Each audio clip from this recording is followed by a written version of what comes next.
मगाशी ज्या पॉइंटला आम्ही थांबलो होतो त्या पॉइंटच्या थोडं आम्ही पुढे सुरुवात करतोय, कारण तुपावर आपण हे ऑलरेडी भाजून घेतलेलं आहे आणि आमचं ते पेस्ट सुद्धा तयार झालेली आहे. आता काय करायचं मला सांग. आता आपण एक बाउल घेऊया.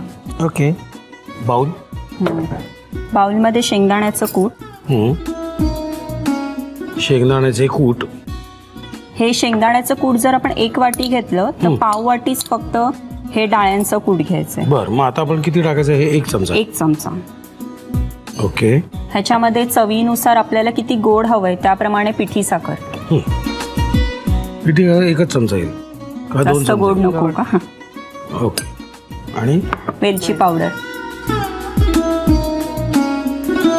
ड्रायफ्रूटचे काप.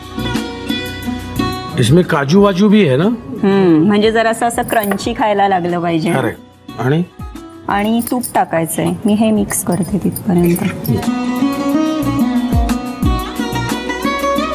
हे चांगलं व्यवस्थित मिक्स केल्यानंतर, हे मिक्स करायचं असेल तर हाताचाच वापर करायला पाहिजे. हो, हाताचाच वापर करायला पाहिजे. ह्याच्यामध्ये तूप थोडंच टाका, 1 चमचा. कारण का जर तूप जास्त झालं तर त्याच्या कॅन्डीज सुटतात, त्यामुळे आपण जरा जपूनच तूप टाकायचं. अच्छा. अजून थोडा 1 चमचा. अंदाज घेत टाकायचं. हा, अंदाज घेत टाकायचं. तुमच्या यजमानांचा सगळ्यात चांगला गुण कुठला? चांगला आणि गुण दोन्ही शब्दाचे अर्थ सारखेच आहेत. त्यांचा मला आवडता गुण म्हणजे ते कधी खोटं बोलत नाही. जे असेल ते तोंडावर सांगून मोकळे होतात. बरोबर. आणि असं मनामध्ये काहीच नसतं. जे असेल ते तोंडावर समोरासमोर काय असेल. आणि नावडता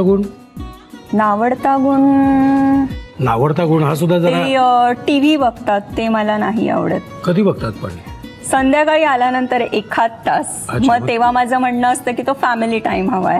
अच्छा, फॅमिली म्हणजे तुझा टाइम हवाय. ओके.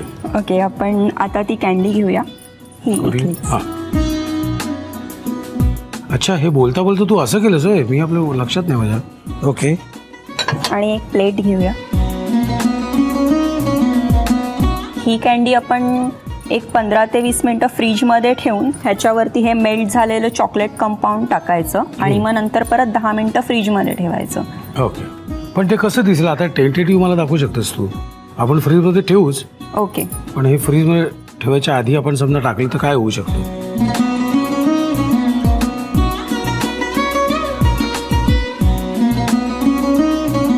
अच्छा, चहूबाजूने लेप द्यायचा का? हो, म्हणजे आपण चोकोबार. वाव. आणि ही जसं आपण शेंगदाण्याचं कूट वगैरे वापरलंय तसंच आपण सगळ्या प्रकारचे ड्रायफ्रुट्स घेऊन त्याचं कूट करून सुद्धा ह्या कॅन्डीज. हे उलट करून नाही, दुसऱ्या बाजूला नाही लावायचं का? लावायचंय. अच्छा. आणि लहान मुलं प्रत्येक प्रकारच्या डाळी वगैरे खात नाहीत, त्यांना गणवण्यासाठी चांगलं आहे. तर आपण ह्याच्यामध्ये सगळ्या डाळी पण घेऊ शकतो. माझ्या मुलांना चॉकलेट्स खूप आवडतात, त्यामुळे मी त्याचा गोडवा महत्त्वाचा आहे. हे आपण आता समजा एक 15-अर्धा तास फ्रीज मध्ये ठेवलं की सगळं असं कडक होत असेल. छानसं कडक होतं ते. आणि खाताना ते असं तुकडा पडतात, कॅडबरी खातो तशी. आणि हे कडक झालं की बाजूचं जे एक्स्ट्रा असतं ते आपण काढून टाकतो. ओके. आता हे आपल्याला फ्रीज मध्ये ठेवायचं आहे.